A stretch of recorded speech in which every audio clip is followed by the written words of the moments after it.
apa yang menjadi hajat-hajat kita dan terkhusus bagi sahibul hajat dikabulkan oleh Allah Subhanahu wa taala. Dan yang terpenting adalah kita mendapatkan syafaat dari Rasulullah sallallahu alaihi wasallam di kelak di yaumil akhir. Ibu-ibu jamaah majelis yang dirahmati Allah, sebelum kita menyimak kajian yang akan disampaikan oleh guru kita, seperti biasa kami selalu mengingatkan kepada ibu-ibu untuk tidak mengambil foto ataupun video. Namun untuk merekam dipersilahkan ya Ustazah. Ya, ibu-ibu jadi dimohon kerjasamanya. Mari sama-sama kita buka kitab kita masing-masing dan akan langsung disampaikan oleh guru kita tercinta Ustazah Halimah Ali Idrus. Kepadanya kami silakan. Shallu ala Muhammad.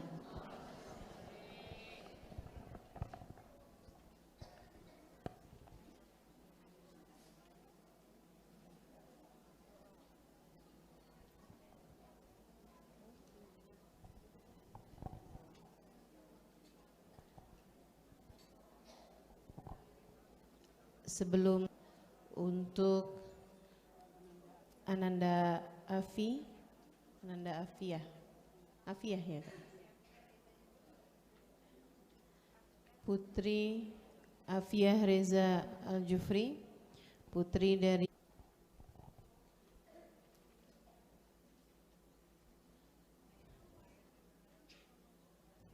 dan juga untuk Ukhtina Sumayyah binti Salim Al-Jufri, juga Ukhtina Cila Alatas yang semuanya sedang hamil. Kita doakan, ini orangnya bukan bersaudara ya, dan juga menantunya Ustazah Khadijah. Ya, kita doakan semuanya. Radia Idrus Al-Jufri, kita doakan semuanya nih, mudah-mudahan kehamilannya dijaga Allah Subhanahu wa taala sampai dengan melahirkan dengan selamat semuanya insyaallah. Amin ya rabbal alamin, dan dapat anak yang soleh bawa kebaikan dunia hingga akhirat. Aminkan doa saya ya, mudah-mudahan Allah Subhanahu wa taala jagain semuanya insyaallah. Bismillahirrahmanirrahim. Alhamdulillahi rabbil alamin ajma'in. Allahumma ihfadh waliday ma dama fi batnihim wa ma batna fi batnihinna washfihinna ma ummati sayyidina Muhammadin sallallahu alaihi wasallam. Nabila shifaan illa shifauka, shifaan ajilan la yughadiru saqama. Allahumma sawwirhum fi butunihunna suratan hasanah jamilah wa thabbit qulubahum imanan bika wa bi rasulika. Allahumma akhrijhum min butunihinna waqta wiladatihinna sahlan wa salima fi dunya wal akhirah wa taqabbal. Allahumma ihfadh الوالدين الذي أخرجت من عالم الظهور إلى عالم اللطيفة. اللهم اجعلهم شهداء مباركين علماء حافظين من كلام افصح لسانهم لقراءة القرآن في الحديث. اللهم اجعلهم صبورا من المرض والأسقام والعطش بركة نبيك محمد صلى الله عليه وآله وسلم وجميع الأنبياء والمرسلين والملائكة المقربين والشهداء والأولياء وعباد الله الصالحين ببركة المهاجر الله أحمد بن عيسى وبركة الفقيه المقدم محمد بن علي بعلوي وبركة سلطان الأولياء أبي صالح محي الدين عبد القادر الجيلاني. إن الله وملائكته يصلون على النبي.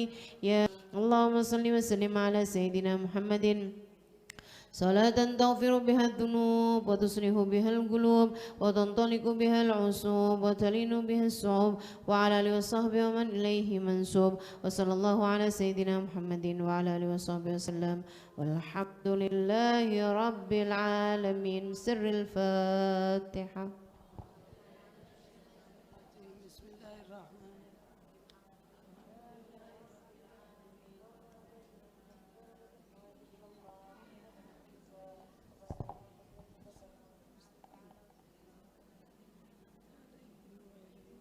Assalamualaikum warahmatullahi wabarakatuh.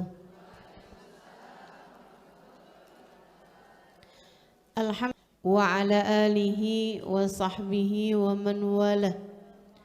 Subhanaka la ilma lana illa ma 'allamtana innaka antal alimul hakim. Rabbi shrah li sadri wa yassir li amri. Kita kembali dipertemukan Allah Subhanahu wa taala untuk melanjutkan kajian kita di kitab tafsir Al-Qur'an. Sudah sampai kita di surat, awali dengan membaca niat belajar bersama-sama. Bismillahirrahmanirrahim.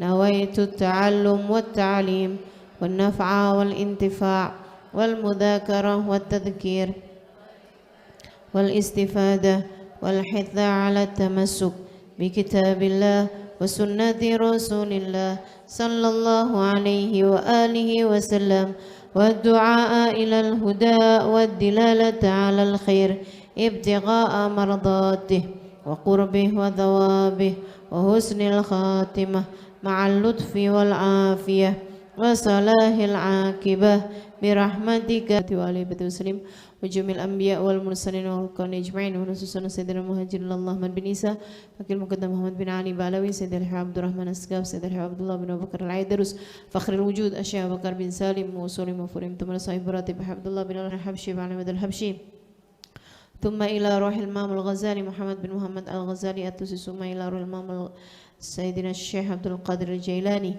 وأصولهم وفروعهم ثم إلى أرواح أربعة الأئمة المجتهدين ومقلدين في الدين علماء عاملين فقهاء المحدثين والقراء والمفسرين وسادات الصوفية المحققين أجمعين إن الله يغفر لهم ويرحمهم ويعلي درجاتهم في الجنة وينفعنا ببركاتهم وأسرارهم وأنوارهم وعلومهم ونفحاتهم في الدين والدنيا والآخرة. الفاتحة. Bismillahirrahmanirrahim. Ar-Rahmanir-Rahim. Maliki yaumiddin. Iyyaka na'budu wa iyyaka nasta'in. Ihdinas siratal mustaqim. Siratal ladzina an'amta 'alaihim ghairil maghdubi 'alaihim waladdallin. Amin. A'udzu billahi minasyaitonir rajim. Kita baca dari awal surat hingga akhir surat biar berkah kajian kita insyaallah, berkah hidup kita, berkah hati kita. Mudah-mudahan Allah Subhanahu wa taala limpahkan selalu keberkahan dalam hari-hari kita ke depan insyaallah. A'udzu billahi minasyaitonir rajim. Bismillahirrahmanirrahim. Wal laili idza yaghsha wan nahari idza tajalla وما خلق الذكر والأنثى إن سعيكم لشتى فأما من أعطى واتقى وصدق بالحسنى فسنيسره لليسرى وأما من بخل واستغنى وكذب بالحسنى فسنيسره للعسرى وما يغني عنه ماله إذا تردى وإن لنا للآخرة والأولى فأنذرتكم نارا تلظى الذي كذب وتولى وسيجنبها الأتقى الذي يؤتي ماله يتزكى وما لأحد عنده من نعمة تجزى إلا ابتغاء وجه ربه الأعلى ولسوف يرضى. Sadaqallahul azim. Sadaqallahul azim wa balagha rasuluhun nabiyul wafiyul karim wa nahnu ala dhalika minasyahidin wasyakirin walhamdulillahi rabbil alamin. Bismillahirrahmanirrahim. Wal laili idza yaghsha, demi malam apabila telah menutupi cahaya siang. Wan nahari idza tajalla, demi siang apabila telah terang benderang. Wa ma khalaqad dzakara wal untha, dan demi penciptaan zakar laki-laki wal untha dan perempuan. Inna sa'yakum lasyatta, sungguhnya usaha kalian, kerja kalian yang kalian lakukan lasyatta, sungguh berbeda-beda. Fa amma man a'ta wattaqa wa sadaqa bil husna fasanuyassiruhu lil yusra. Ada orang-orang yang a'ta, suka ngasih, wattaqa dan dia juga bertakwa. Sadaqa bil husna, dia mempercayai terhadap surga. Dia percaya sama surga, percaya sama balasan akhirat. Fasanuyassiruhu lil yusra, kami akan mudahkan kepadanya jalan menuju kebaikan. Kami akan mudahkan padanya jalan menuju surga. Wa amma man bakhila wastaghna, adapun orang-orang yang pelit, wastaghna, dan dia merasa enggak perlu sama apapun, merasa enggak perlu sama sesiapa, dia ngerasa bisa berdiri sendiri, sombong, ya. Bakhil wastaghna, dia pelit sama sombong. Wa kadzdzaba bil husna, dan dia mendustakan adanya surga, mendustakan adanya pahala, mendustakan adanya kebaikan yang merupakan balasan akhirat. Fasanuyassiruhu lil usra, maka kami akan mudahkan padanya jalan menuju kesulitan. Kami akan mudahkan padanya jalan menuju tempat yang sulit, yaitu neraka.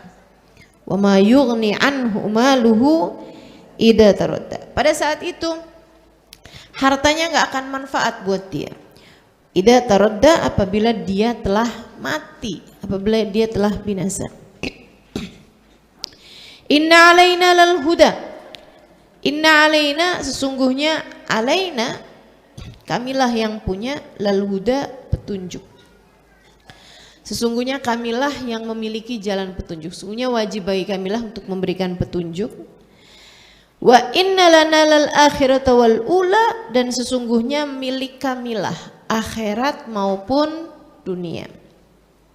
Fa'andzartukum naran taladza, maka aku peringatkan kepada kalian semuanya, wahai umat manusia, naran, api neraka, taladza, yang menyala-nyala. La yaslaha, tidak masuk di dalam api neraka tersebut illal ashqa, kecuali orang yang celaka.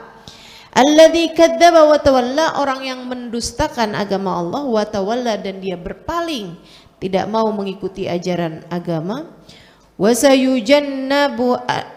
sayujannabuhal atqa, dan kami akan lindungkan, kami akan jauhkan dari api neraka tersebut al-atqa, orang-orang yang bertakwa. Alladzi yu'ti malahu, yang mau memberikan hartanya, yatazakka, dan dia juga berusaha untuk membersihkan dirinya.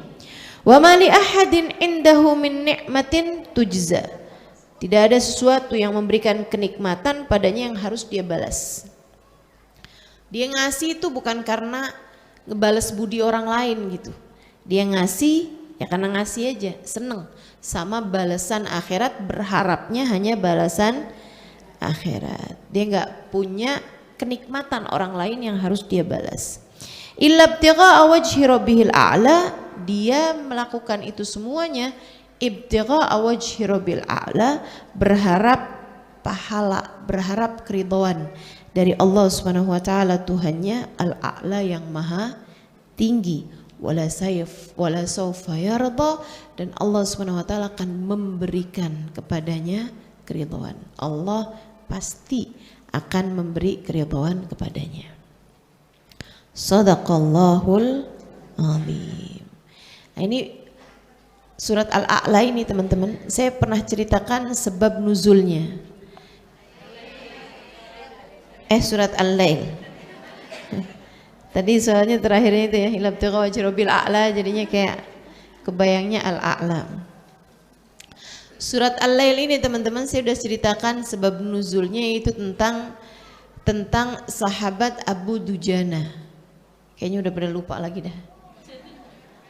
Berapa bulan yang lalu soalnya itu kan. Oh ingat. Kalau gitu yang inget ngingetin yang lupa. Jadi teman-teman, Abu Dujanah itu loh, kalau habis selesai sholat subuh tuh buru-buru. Sahabat ngaduin kepada Nabi, kenapa kok dia buru-buru, begitu habis selesai salam dari sholat berjamaah langsung kabur. Dipanggil sama Nabi, kenapa ente Abu Dujanah begitu? Kenapa nih kamu seperti itu? Ceritalah dia bahwasanya anak-anaknya itu sering tidur di waktu malam dalam keadaan lapar. Nah, tetangga ini punya pohon kurma yang buahnya suka berjatuhan depan rumahnya Abu Dujana. Si tetangga Yahudi pelit pula, dia nggak bakalan rela, nggak bakalan ikhlas kalau buah kurmanya itu dimakan sama anak-anaknya Abu Dujana. Kalau Abu Dujana nungguin ampe terang, ampe selesai Nabi Muhammad baca-baca zikir, baca-baca doa segala macem, itu suka nggak keburu anak-anaknya bangun kemudian mungutin buah yang jatuh. Jadi Abu Dujana berusaha untuk duluin anaknya, jangan sampai anaknya udah keburu bangun, dia udah ngambilin duluan buah-buah kurma yang jatuh, kasihin ke rumah sebelah, jadi anaknya aman dari memakan yang bukan haknya, yang bukan miliknya. Kata Abu Dujana cerita, Rasul saya pernah nih sampai agak kesiangan, begitu nyampe depan rumah anak sudah masukin satu buah kurma ke dalam mulutnya. Saya segera ambil congkel tuh buah kurma dari mulut dia. Saya bilang sebelumnya, kah keluarin gitu. Kalau kita ngomongnya gimana tuh? Lepehin gitu kan. Iya, tapi anak saya nggak mau, jadilah saya masukin tangan saya ke mulut anak saya congkel buah itu jangan sampai masuk ke dalam mulut anak saya. Sambil saya bilang dengan hati yang remuk redam, saya bilang, nak keluarin nak. Ayah tidak peduli apa yang kamu mau lakukan kepada ayah, akan tetapi nak jangan sampai masuk makanan haram dalam perutmu. Kemudian kamu bilang di akhirat, ya Allah saya makan makanan haram karena ayah saya tidak bisa memberi kepada saya makanan halal. Jangan permalukan ayah di akhirat nanti. Anak saya pun nangis setelah ia melepehkan atau membuang ya kurma tersebut itu. Nabi nangis teman-teman, Nabi itu orangnya mudah terharu. Makanya saya sampaikan bahwasanya Islam tidak pernah melarang orang Islam buat nangis. Bagus, malah dianjurkan. Jadi sekalian nangislah. Ayo silakan nangis. Enggak gitu ya. Katanya Imam Al-Haddad dalam kitabnya, Ibki fa illam tabki fatabaki. Nah, itu ada bahasanya begitu tuh. Di dalam kitab Nasaih Diniyah atau Risalah Muawanah. Itu katanya Imamul Haddad, nangislah kamu di waktu malam, ingat dosa-dosa, nangis kata beliau. Fa illam tabki, kalau kamu enggak bisa nangis, fatabaki, nangis-nangisin aja. Tangis-tangisin. Gitu kan? Gimana caranya nangis-nangisin? Ingat bahwa dosa kamu itu pantas untuk membuat kamu kalau nggak diridhoi Allah dimurkai sama Allah Subhanahu Wa Taala. Kalau nggak dapat ampunan, ini kamu nih pantas buat masuk neraka gitu. Kalau kamu nggak bisa nangis juga, nangisin diri kamu yang nggak bisa nangis. Tangis-tangisin tuh diri kamu tuh, kok bisa sampai segitu keras hatinya, gitu kata beliau. Ya. Mari kita lihat tuh, Nabi Muhammad baka, tukang nangis, suka nangis, nangisan. Nabi Muhammad tuh nangisan. Sayyidina Abu Bakar nangisan, Sayyidina Umar nangisan, Sayyidina Uthman, Sayyidina Ali. Gitu ya. Nah, ini saya sampaikan agar tidak ada kerancuan di masyarakat kita tentang kayak yang kita nih ya, suka ngelihat anak kita nangis, kita nggak bolehin. Jangan nangis nak, gitu kan. Laki-laki kok nangis? Kita suka larang anak kita buat nangis. Anak perempuan juga, jangan nangis, malu. Dari kecil tuh kita kayak memberikan statement bahwa nangis itu sesuatu hal yang memalukan gitu. Padahal enggak begitu mestinya. Kamu kalau ngelihat anak kamu nangis, enggak apa-apa, biarin aja gitu. Itu adalah luapan emosi.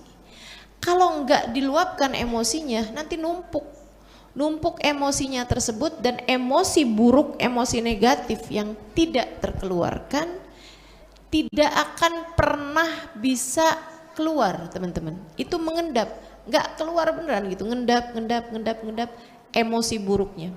Nah nanti tuh udah tua-tuaan gitu kan, udah dewasa, kamu akhirnya jadi orang yang dikit-dikit sedih, dikit-dikit sumpah, marah gitu, gampangan marah.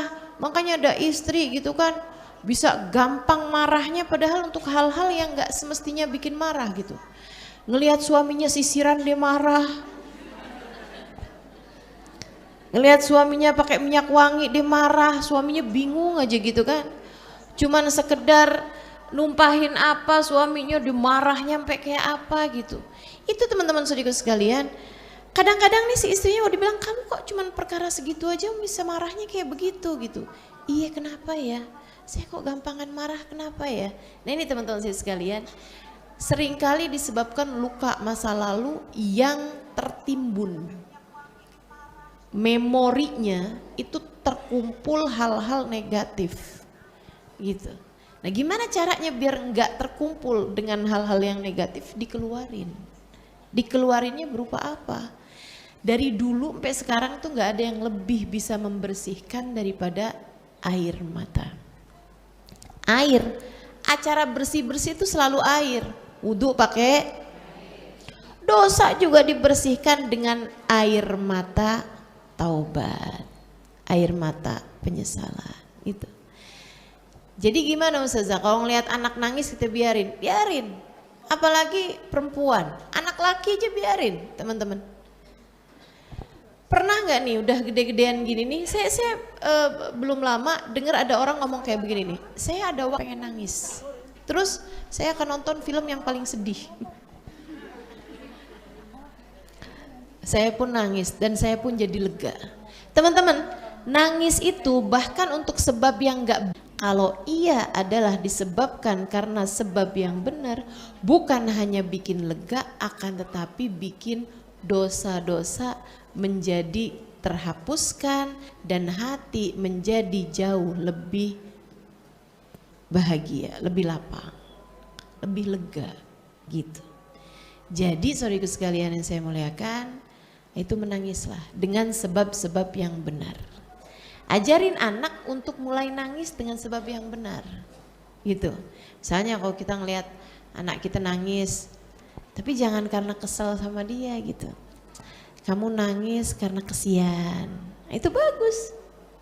Nangis karena kesian gitu kan, kesian sama orang yang misalnya terzolimi gitu kan, kesian sama orang lain yang tersakiti gitu, nggak apa-apa. Kita kan sering juga tuh nangis karena kesian, betul apa enggak? Tapi jangan kesianin diri sendiri. Rasa terzolimi, merasa paling menderita sedunia, itu terus nangis gitu. Nah itu malah nggak bagus tuh tangisannya, tangisan berkeluh kesah namanya gitu. Nangisin dosa-dosa, aduh udah penting banget dah, dosa kita kebanyakan banget. Perlu banget buat ditangisin teman-teman, saudaraku sekalian.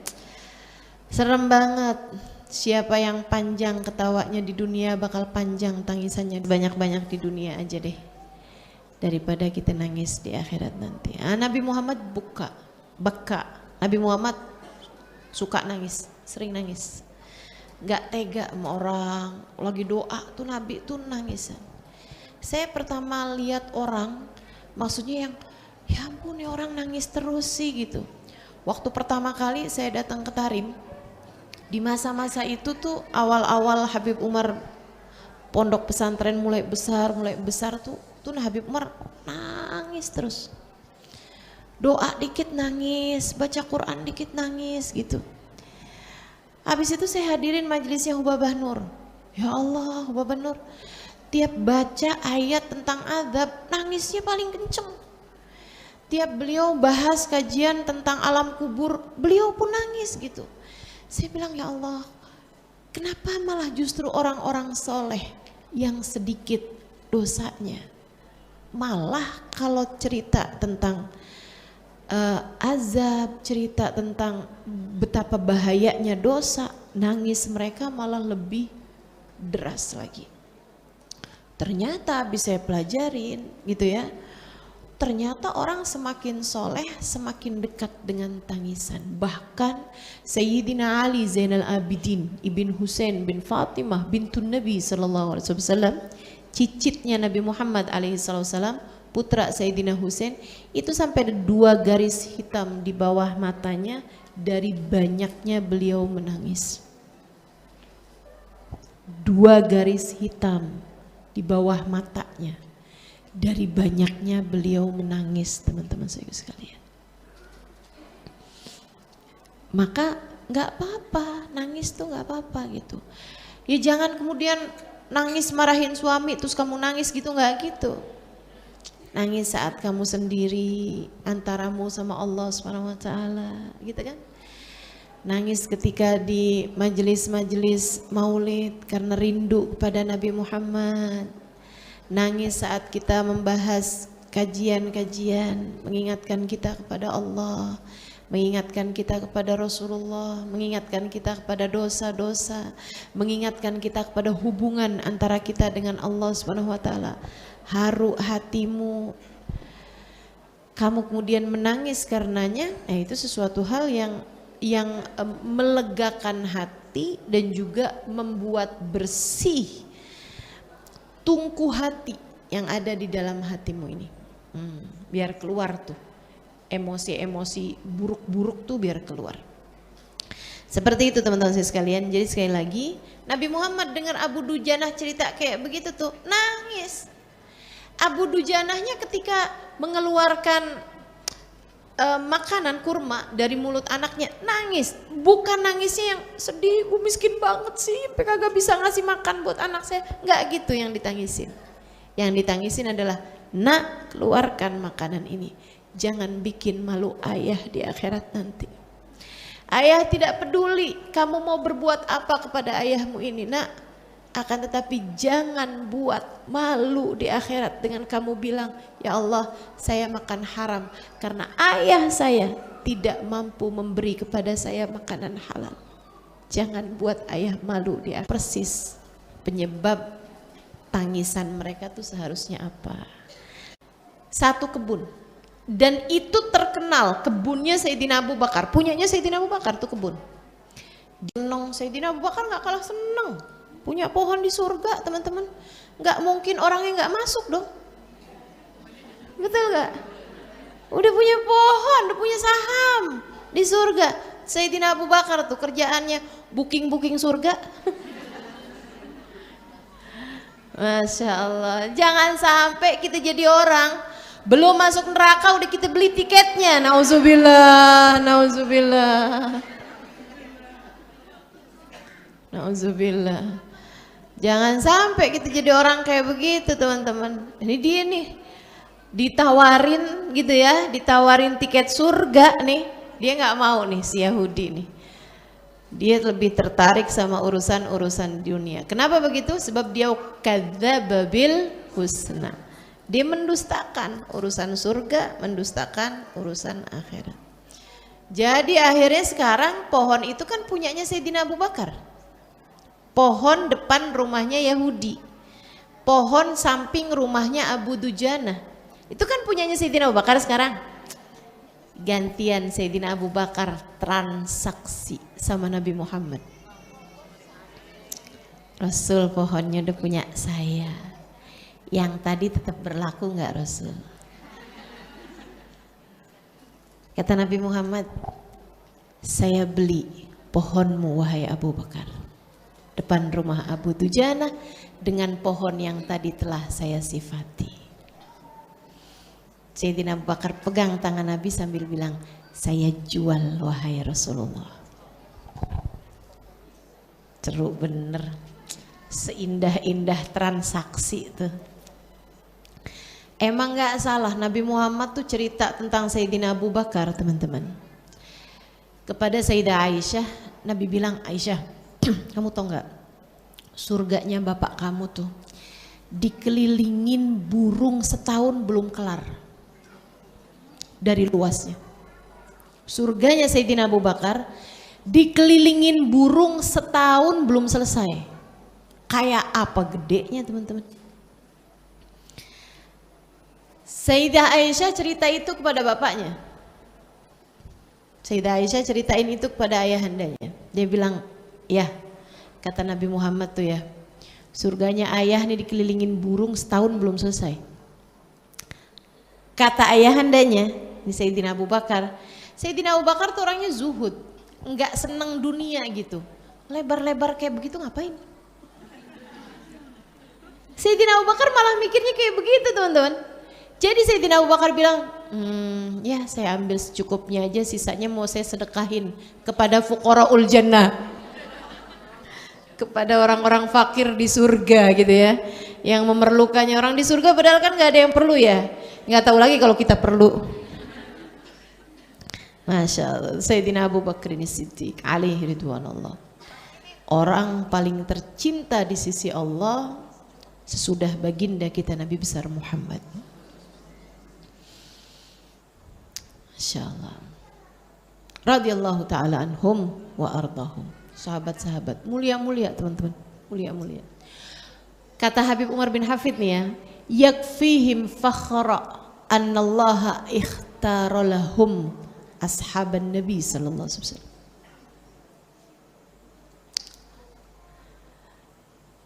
Laisa ana wala anta. Kata Habib Umar bin Hafid, cukup kemuliaan para sahabat bahwa Allah memilih mereka sebagai sahabatnya Nabi Muhammad. Bukan saya, bukan kamu. Bukan bapak kita, bukan kakek kita. Yang dipilih jadi sahabatnya manusia terbaik mereka. Makanya jangan berani ngomong apa-apa yang gak benar tentang para sahabat Nabi Muhammad. Apalagi kelasnya Sayyidina Abu Bakar, kelasnya Sayyidina Umar, Sayyidina Uthman, Sayyidina Ali. Jangan berani-berani ngomong sesuatu hal yang buruk tentang mereka teman-teman. Yang nyesel kamu, yang sakit kamu, yang celaka kamu. Orang yang ngomong sesuatu hal yang tidak baik tentang para sahabat Nabi Muhammad SAW. Hati-hati. Emang ada ustazah? Ada. Ada. Ngakunya Islam, ngakunya cinta sama Nabi Muhammad, ngakunya cinta kepada keluarga Nabi Muhammad, tapi dengan menjelek-jelekan, bahkan mengkafir-kafirkan, bahkan meneraka-nerakakan sahabatnya Nabi besar Muhammad sallallahu alaihi wasallam. Aduh, ngeri bener, melaknat-laknat sahabat Nabi besar Muhammad sallallahu alaihi wasallam. Kamu ngerjain dosa yang lain aja deh. Yang kayak begituan tuh siapa yang bisa nanggung beratnya dosanya gitu. Betul nggak? Serius sekalian saya muliakan. Ibarat kata mau ngerjain dosa yang lain deh mendingan gitu. Yang iya dosa mah nggak pernah mendingan ya. Cuma maksudnya gitu loh. Masih ngarepin ampunannya tuh kayak dekat gitu. Tapi kalau kayak begitu modelnya, orang tercinta di sisi Allah, yang bahkan Allah jadikan sahabat Nabi Muhammad dukungan terbesar dari mereka pada masa tersebut. Lah kamu jelek-jelekin gitu kan. Kamu bermasalah sama sahabat Nabi dan kamu bermasalah sama yang disahabatin sama sahabat tersebut. Siapa? Nabi besar Muhammad sallallahu alaihi wasallam. Orang kayak saya aja nggak terima loh kalau sahabat-sahabat saya dijelek-jelekin. Betul nggak? Serius sekalian, saya sahabatnya Ustazah Khadijah. Kalau ada orang jelek-jelekin Ustazah Khadijah, apa loh? Ya kan begitu. Saya yakin Ustazah Khadijah juga begitu. Betul nggak Ustazah?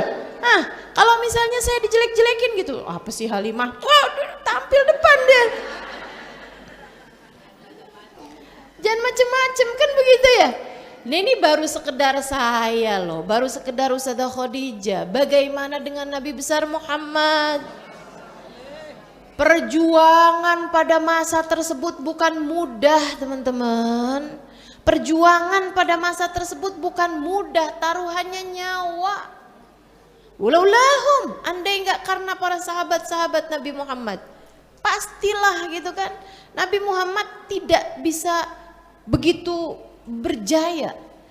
Didukungnya kan sama para sahabat Nabi Muhammad, sama istri Nabi Muhammad, sama keluarga Nabi Muhammad gitu kan. Nah itu mereka lah. Allah telah memilih mereka sebagai sahabat Nabi Muhammad. Yakfihim fakhra. Cukup kebanggaan bagi mereka. Allah telah memilih mereka sebagai sahabatnya Nabi Muhammad SAW.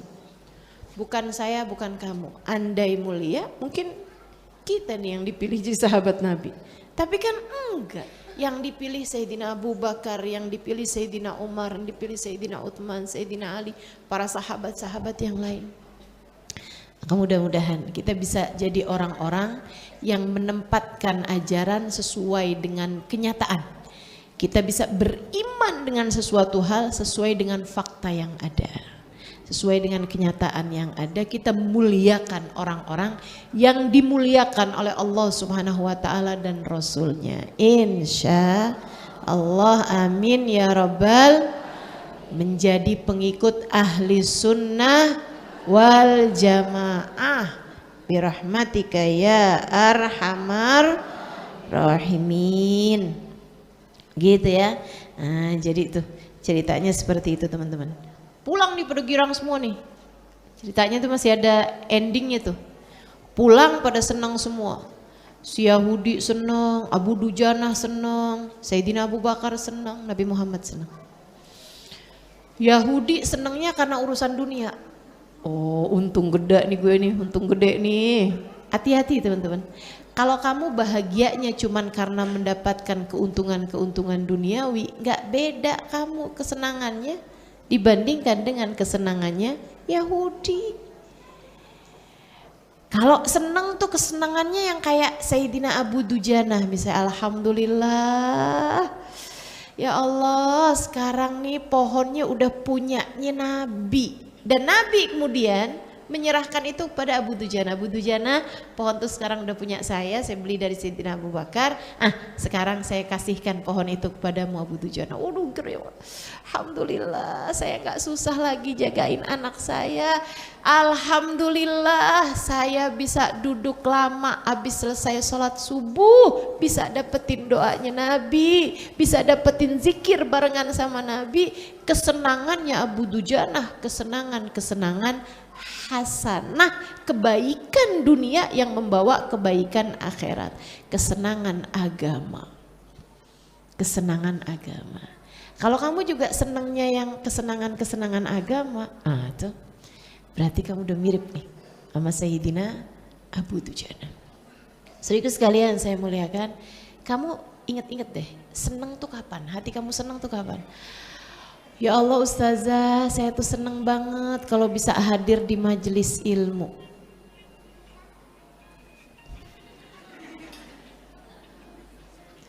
Gak apa-apa Bu, kita maklum. Ibu-ibu saya sekalian, Ustazah saya senang kalau duduk di kajian Ustazah. Bahagia rasanya hati, saya kayak adem gitu Ustazah. Dengerin kajian, tuh kamu mirip tuh. Saya senang banget Ustazah kalau bisa sholawatan bareng, kalau bisa maulidan bareng, ya Allah senang banget. Kalau udah libur kelamaan tuh kapan dia pun. Kenapa tuh Ustazah Halimah di luar kota mulu?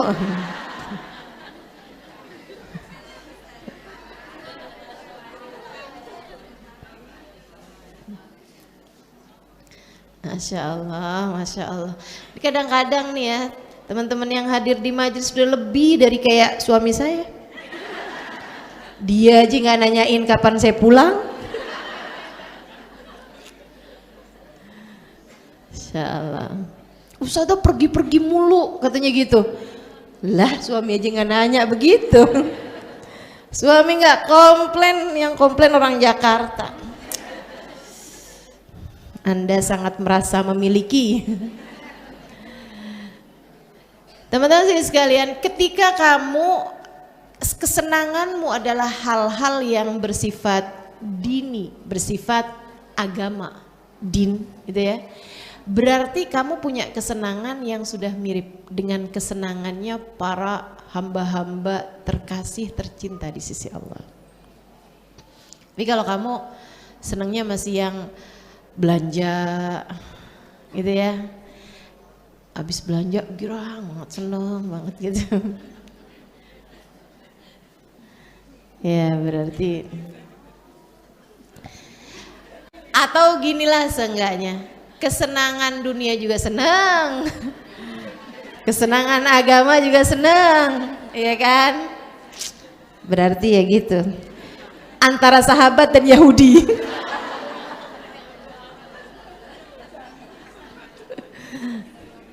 Khair insyaallah. Gitu. Sedikit sekalian, kesenangannya Yahudi melulu urusan dunia. Kesenangan orang kafir, kesenangan orang gak beriman kepada Allah melulu urusan dunia.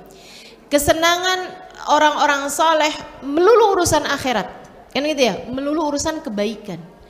Kesenangannya Sayyidina Abu Bakar perkara memberi, bukan perkara mendapatkan. Wih, keren. Keren, keren. Hamba-hamba tercinta di sisi Allah, kesenangannya justru ketika a'ta, ketika memberi, ketika memberi. Mereka hamba-hamba berkelas. Makanya juga nih coba liatin. Kamu sebagai seorang istri, coba nih ngukur-ngukur kesenangan, ya kan? Biar tahu kelas. Belum udah ketawa nih, saya udah bisa memperkirakan nih. Kamu senengannya ketika dikasih sama suamimu barang, uang, yang gitu-gitu?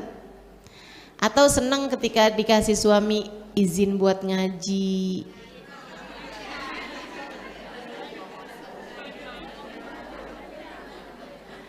Yang gitu ya? Atau malah justru kesenangan kamu itu ketika kamu bisa memberikan sesuatu kepada suamimu? Itu lebih tinggi lagi. Senangnya malah kalau dia habis ngasih sesuatu sama suaminya, bikinin makanan kesukaan dia, atau nyenengin hati dia, habis doain dia, habis pokoknya sesuatu yang sifatnya pemberian. Itu buat tahu kelas tuh ya. Ustazah saya masih yang nomor 1, nomor 2. Iya nggak apa-apa, kan orang belajar terus. Lah kalau kesenangannya Nabi Muhammad, rahmatan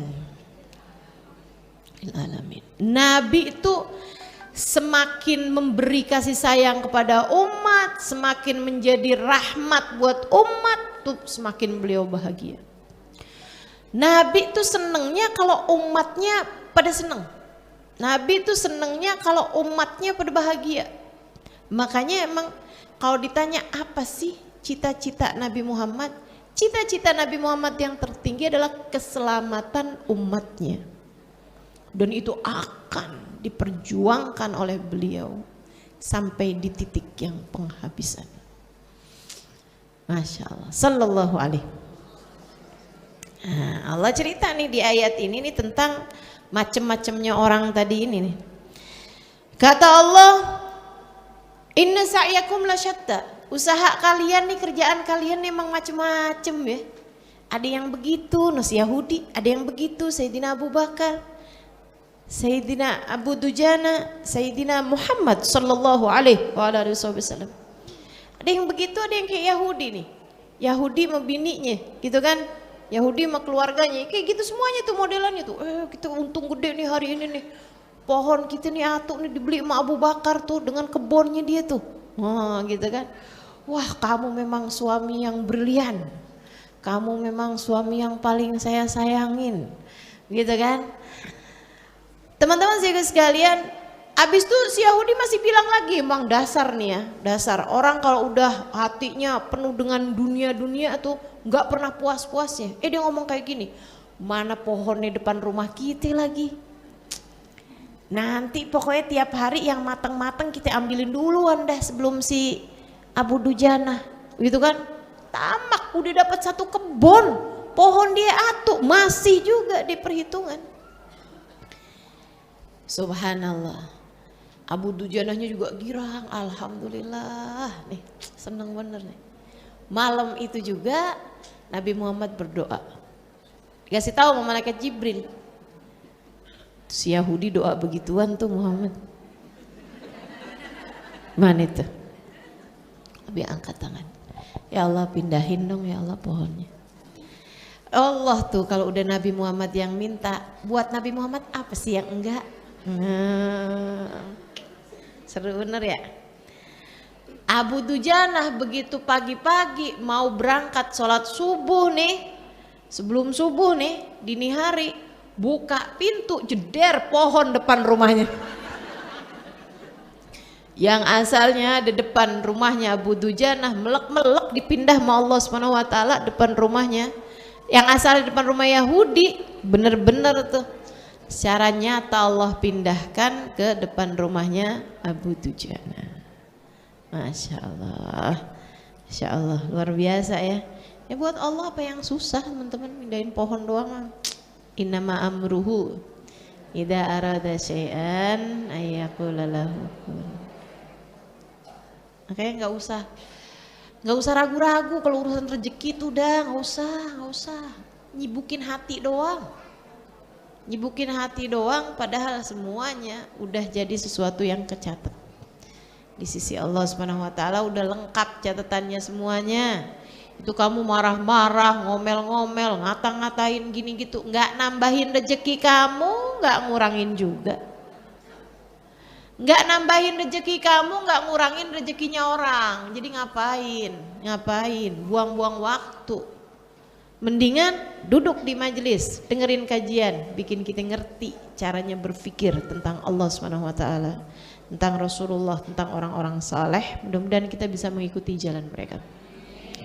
Inna sa'yakum lasyatta, urusan kalian memang beda-beda banget ya, usaha kalian, kerjaan kalian, sa'i kalian, yang kalian jeripayahkan, yang kalian susah-susahkan tuh emang macem-macem. Kata Allah nih gitu. Ada yang modelannya gitu, ada yang modelannya gitu nih hamba-hambaku nih. Sa'yakum lasyatta. Usaha kalian berbeda-beda. Fa amman a'ta wattaqa. Ada yang kayak Sayyidina Abu Bakar, a'ta, ada yang kayak Nabi Muhammad, a'ta.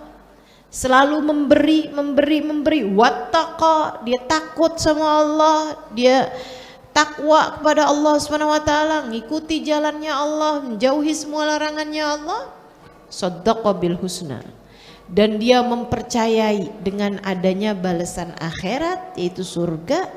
Fasanuyassiruhu lil yusra, kami akan selalu mudahkan jalan menuju surga.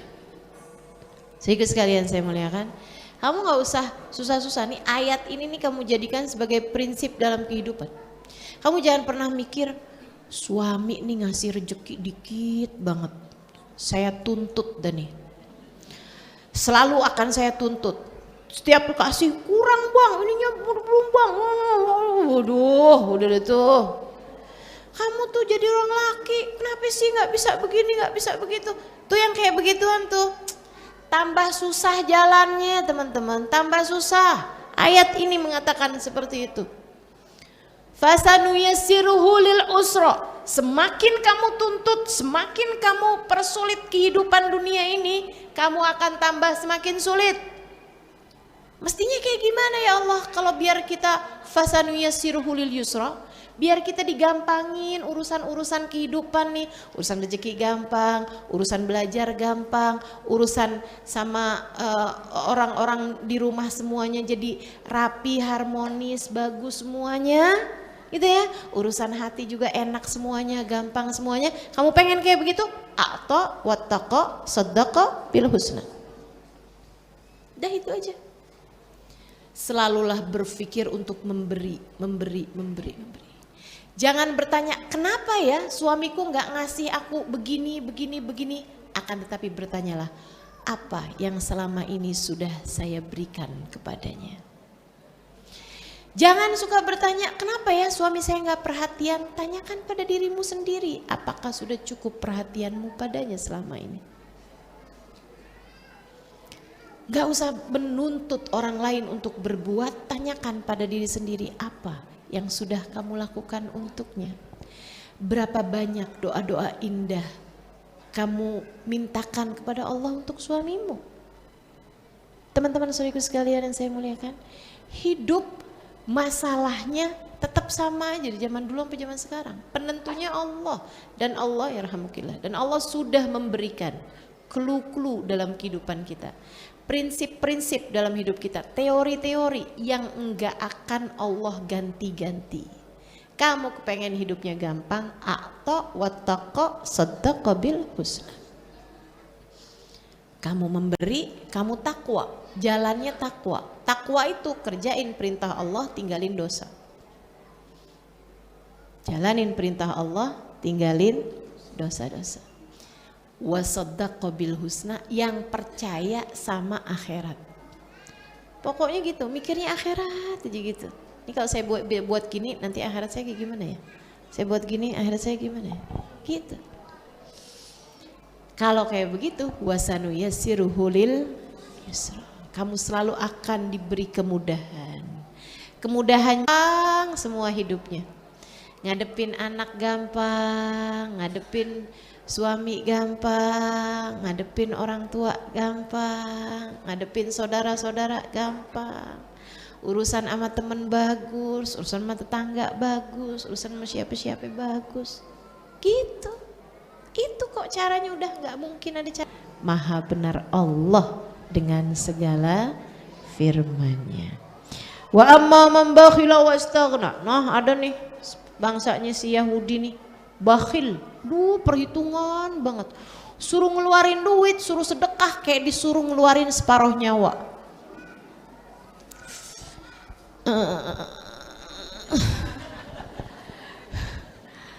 Mikir panjang banget gitu kan. Ini depan mata nih ada kurban, hitung-hitungannya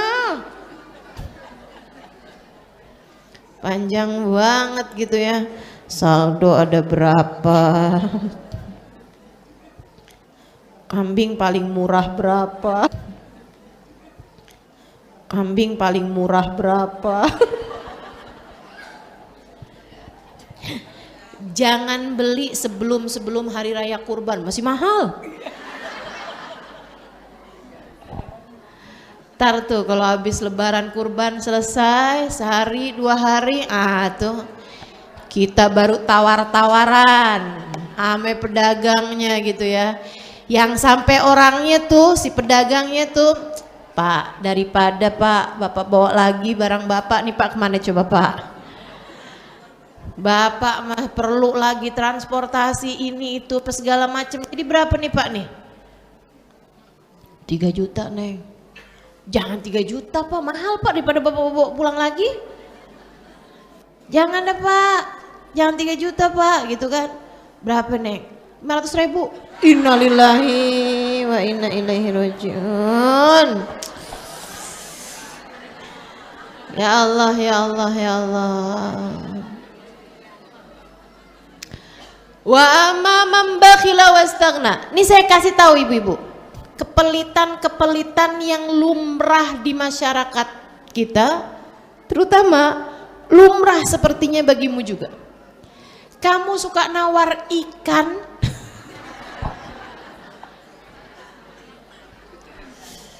di tukang sayur tuh, atau di tempatnya ikan gitu kan, nawarnya ampe, ya ampun. Daripada Pak, nih kalau saya nggak beli nih Pak, ntar ikannya rusak. Apa sih ikan tuh kalau? Ya ikannya busuk loh Pak kalau saya nggak beli Pak. Daripada Bapak, ya Allah mikir tuh orang gitu kan, siap. Ya udah iya deh gitu kan. Dia padahal rugi tuh, kamu beli, kamu seneng gitu kan. Teman-teman saudara sekalian, tuh yang dibeli tuh perasaan hati dia nggak kecil di sisi Allah. Hati-hati, hati-hati. Dia tuh sampai kayak gitu ya. Saya belinya aja nggak segitu, tapi daripada pulang bawa barang basi, saya rugi gitu kan. Ya udah deh, saya jual aja deh gitu. Dia pedih hatinya teman-teman. Kepedihan hati dia tuh nggak kecil di sisi Allah. Hati-hati nih, hati-hati. Hati-hati. Kamu ngerasanya kayak nggak bikin dosa gitu, padahal kamu zalim. Saudaraku sekalian, kamu zalim. Kalau kamu beli rumah ditawar, kalau kamu beli mobil silahkan tawar. Kamu beli motor, silahkan tawar, ya kan ya? Beli ikan, beli pisang, kamu tawar. Beli sayur, beli cabai, nawar nyampe per biji. Ulah siapa tuh? Rahmati setiap hamba-hamba Allah Subhanahu wa taala. Insya jangan termasuk yang kayak begini, mambakhila wastaghna, pelit dan dia merasa sombong, nah gitu kan. Kadzdzaba bil husna, dia tentu murah, teman-teman. Yang bisa dibeli selalu murah. Sesuatu tuh kalau bisa dibeli masih murah. Kamu jangan ngarepin nih ya, saya sedekah biar nanti balik lagi. Biar nanti duit saya tambah banyak. Katanya kalau kita sedekah duitnya ntar tambah banyak loh. Nah itu kamu memberi sesuatu dengan berharap balasan yang ada nominalnya, iya kan? Yang ada tempatnya gitu. Uang tempatnya di mana? Bank. Kan ada tempatnya gitu kan? Sedikit sekalian saya muliakan, jangan misalnya nih kamu berbuat baik sama anak-anak kamu gitu ya, biar dia nanti ngurusin saya di masa tua, biar nanti dia bisa beliin saya ini, biar nanti bisa, kamu ngarepin uang dari anak-anak kamu gitu, jangan juga misalnya kayak begini nih, saya baikin suami saya ini biar dia transfernya lancar, biar dia saya masakin yang enak ini apa, biar dia begini, biar dia begitu. Sesuatu yang ada tokonya, biar dia beliin saya tas, biar dia beliin saya barang-barang. Ada tokonya apa enggak ada tokonya? Ada, teman-teman saya sekalian. Jangan mau berbuat kebaikan yang balasannya itu sesuatu yang bisa dibeli. Uang, barang, gitu kan? Akan tetapi kalau ada balasan yang kamu harapkan, biarin balasan tersebut sesuatu yang gak bisa dibeli. Contohnya kesehatan. Kesehatan bisa dibeli apa gak dibeli? Gak bisa dibeli. Gak ada tokonya. Ada toko obat, tapi toko sehat gak bisa, gak ada teman-teman. Gak ada tokonya. Kesehatan tuh mutlak pemberian dari Allah Subhanahu wa taala. Iya kan ya? Nih, yang gak ada tokonya, berkah kehidupan. Ada tokonya? Gak ada. Kesolehan anak-anakmu, ada tokonya? Kebaikan hatimu, kelapangan hatimu, ada tokonya? Kamu gak bisa nih pergi ke apotek terus bilang, kasih saya dong 1 strip obat. Buat apa? Melapangkan hati. Ada kira-kira? Hati saya sumpek mulu nih, coba dong gitu ya, vitaminnya apa kayak gitu biar bikin hati jadi lega. Enggak ada teman-teman, enggak ada. Cinta kasih sayang suamimu kepadamu, ada tokonya apa enggak ada? Enggak ada. Kamu bisa dandan seberapa cantiknya, kamu bisa pakai baju seberapa bagusnya, kamu bisa tampilanmu seberapa indahnya, akan tetapi cinta suamimu gak bisa kamu beli. Betul. Ada berapa banyak suami punya istri gak cantik, tapi dia sayang setengah mati. Betul. Ada juga yang punya istri cantik, mulus, bagus, semuanya tampilan atas ke bawah sempurna. Teman-teman saya sekalian, tapi suami hatinya gak sama istri tersebut, gak cinta suaminya sama istrinya. Ada yang kayak begitu? Banyak. Jadi kalau minta sama Allah tuh, atau kalau kamu memberi sesuatu, kalau kamu melakukan sesuatu, minta balasannya sama Allah yang gak bisa kebeli pakai uang. Sebab sesuatu yang bisa kebeli pakai uang itu sesuatu yang murah. Mintalah balasan-balasan yang mahal, yang gak bisa dibeli pakai uang. Yang kayak gitu-gitu tuh, apalagi husnul khotimah, kebersamaan dengan Nabi Muhammad, punya guru yang membimbing kehidupan. Oh teman-teman, itu gak bisa dibeli pakai apapun, gak bisa. Allah semuanya yang ngasih, apalagi surga. Masya Allah, apalagi bisa melewati jembatan Sirat secepat kilat. Oh tuh, balasan-balasan receh-recehan dunia yang ada tokonya bisa kebeli pakai duit mah kecil. Kita maunya dibales dengan sesuatu hal yang besar, yang dari Allah Subhanahu wa taala, berupa berkah, berupa surga, berupa kebersamaan dengan Nabi Muhammad, berupa hati yang penuh cinta, hati yang bersih, pikiran yang jernih, hati yang bahagia. Ada banyak banget. Mudah-mudahan Allah berikan pada kita hal yang seperti itu. Rasa syukur, itu kan ya, qanaah, barang-barang indah-indah nih teman-teman. Ilmu, iman, takwa, khauf, roja, waduh banyak banget. Barang-barang indah yang Allah letakkan di hati nggak bisa kebeli pakai duit. Jadi nggak apa-apa, duit kita pas-pasan nggak apa-apa. Yang penting pemberian Allah yang lain-lain nih kita punya juga. Jangan sampai udah duit pas-pasan, hati juga sempit. Aduh, abis itu nggak percaya sama urusan akhirat. Ya Allah, ente mau sengsara dua-duanya? Enggak kan? Kita mau jadi orang yang bahagia dunia hingga bahagia akhirat. Insya saniyasiruhu lil usra wa ma yughni anhu maluhu idza taradda. Tuh si Yahudi tuh punya duit banyak, punya saham banyak nih orang-orang sekarang nih, orang-orang yang nggak beriman sama Allah. Mereka bilang hidup yang kayak beginian nih, hidup yang paling ideal, gitu kan ya? Punya rumah besar, punya mobil mewah, punya anak-anak yang lucu-lucu, punya harta semuanya ada, gitu kan? Gadget semua ada, bisa terbang-terbang ke luar negeri, bisa jalan-jalan ke Eropa, bisa, waduh, nih kehidupan kamilah ideal. Seharusnya kalian hidup seperti ini. Emang iya? Agak, tuh yang pada ngomong-ngomong kayak begitu. Saya kalau ketemu sama mereka ceritanya penderitaan juga. Gak sebegitu senengnya hidup mereka teman-teman. Gak sebegitu senengnya juga hidupnya orang yang punya banyak duit gitu kan. Tanyain aja gitu, wah sekarang udah punya banyak duit nih, enak dong hidupnya. Enggak juga ternyata. Ustazah doain suami saya, Ustazah doain anak saya. Gak gitu ternyata. Dunia mah segitu-gitu aja teman-teman. Asli dunia tuh kesenangannya segitu-gitu aja. Antara punya duit banyak sama gak punya duit atau punya duit sedikit tuh kesenangannya sama-sama aja.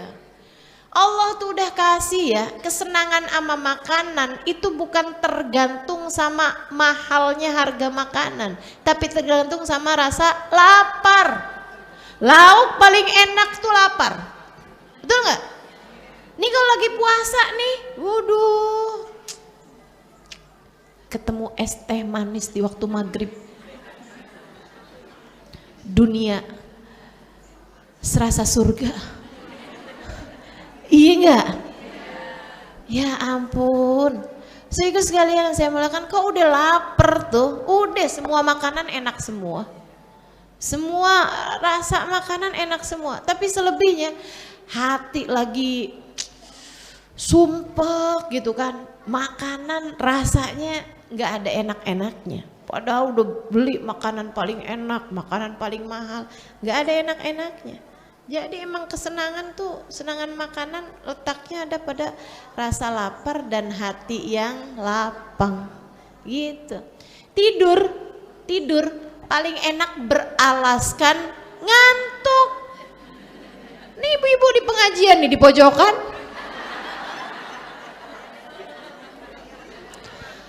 padahal duduknya aja udah nggak nyaman karena sempit gitu kan. Kalau hadir di majelis tuh bisa-bisanya udahlah kaki nyentuh sana nyentuh sini, badan nyentuh sana nyentuh sini, tidur enak banget. Ya Allah, Bu.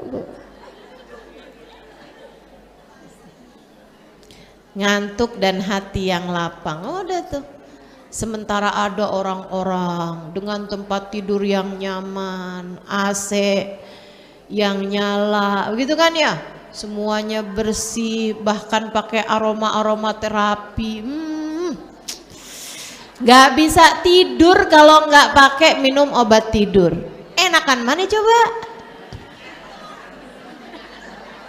Enakan yang tidur di majelis.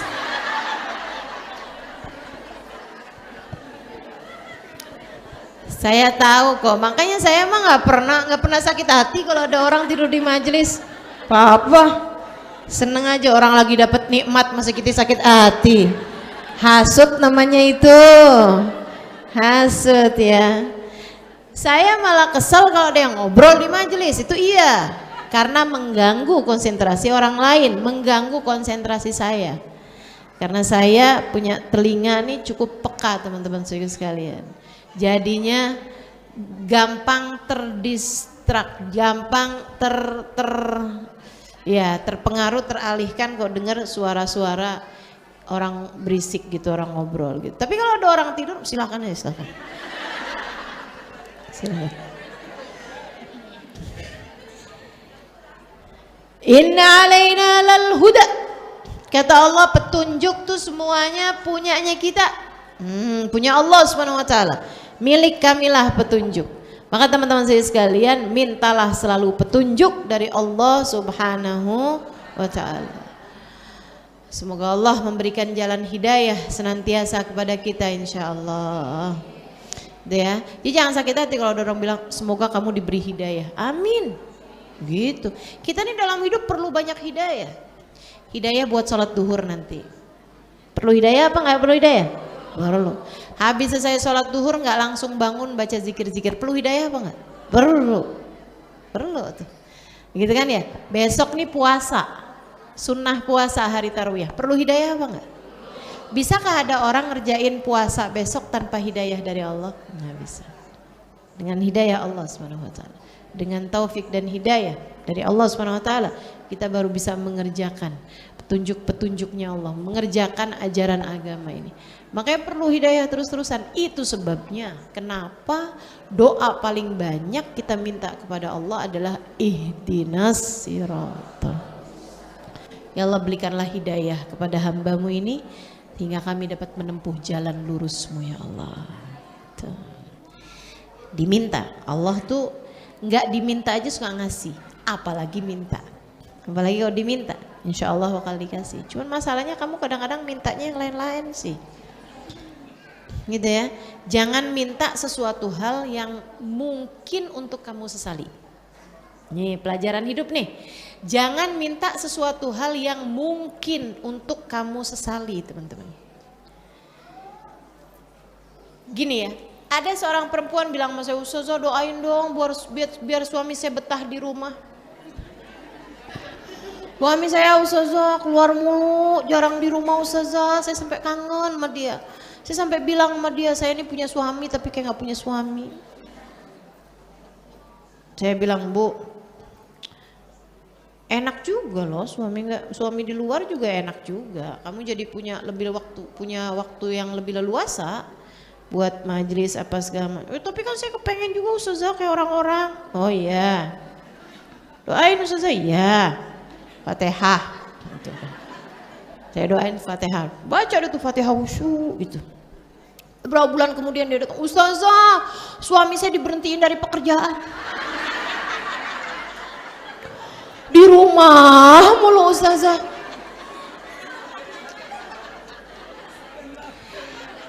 Kamu doa sesuatu hal yang belakangan kamu sesali. Jangan.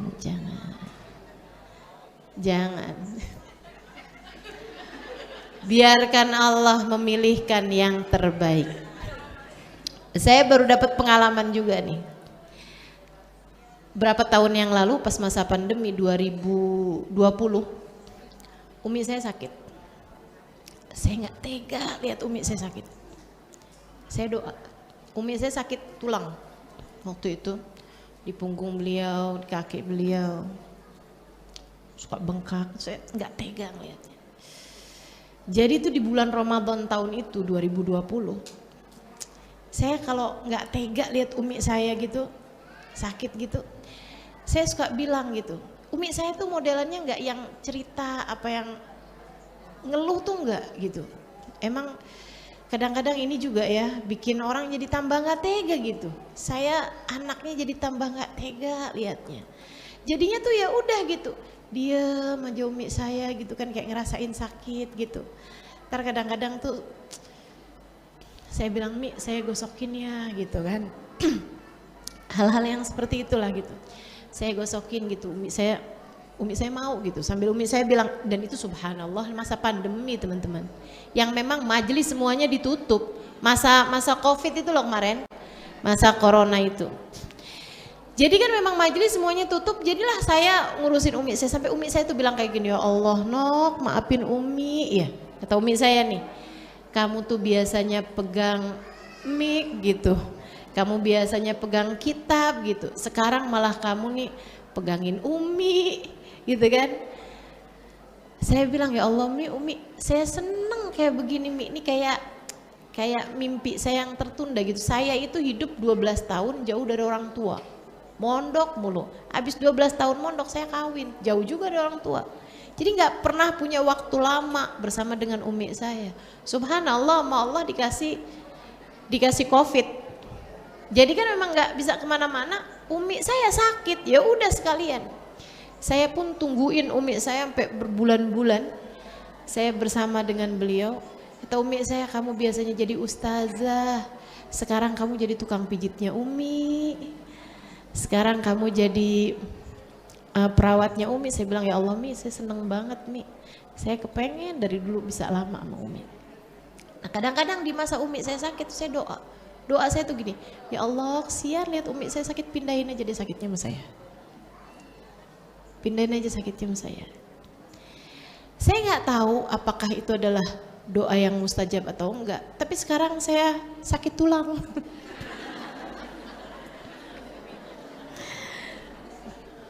Jadi kalau ibu-ibu lihat ustazah kok sekarang duduknya di atas mulu ya, ya Allah Bu, malu sebenarnya saya. Tapi ya begitulah ya, mudah-mudahan Allah kasih rahmat buat kita sekalian. Jadi pelajarannya kita tuh kadang nggak tahu gitu kan, apa yang terbaik buat kita gitu. Ya saya sih nggak nyesel doa kayak begitu, alhamdulillah, alhamdulillah, alhamdulillah. Mudah-mudahan gara-gara doa itu sakitnya umi saya waktu itu diringankan Allah Subhanahu wa taala. Saya cuman nggak tega aja ngelihat beliau sakit kan begitu ya. Itu teman-teman. Tapi kadang-kadang tuh ya itu tadi gitu. Ada hal-hal yang kemudian jadi penyebab penyesalan gitu. Makanya kalau doa tuh juga emang kita mesti mintanya itu yang bagus-bagus aja gitu. Mesti minta yang enak-enak aja gitu kan. Ya Allah, mudah-mudahan Allah Subhanahu wa taala rahmati kita semuanya insyaallah. Kadang-kadang saya suka dikasih pelajaran kayak gitu tuh sama Allah tuh, kayak yang hati-hati Halimah kalau doa tuh yang bener gitu. Tahun baru. Malam tahun baru tahu sendiri kan. Ya ampun, jedar-jedernya kembang api. Bisa tidur apa enggak tuh, Bu? Saya hari itu besok paginya tuh saya punya majelis, punya pengajian Maulid Akbar gitu kan, di sebuah tempat lah ya, di sebuah kota yang saya nggak akan sebut tapi depannya B lahirnya I.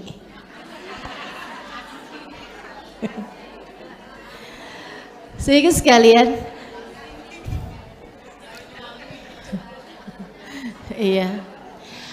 Wah kembang apinya tuh malam itu tuh wah jedar-jedernya tuh ampe nggak karu-karuan gitu. Akhirnya saya tuh sampai mau tidur tuh nggak bisa-bisa. Udah saya pakein itu tadi, telinga saya tuh peka. Itu dia masalahnya gitu kan.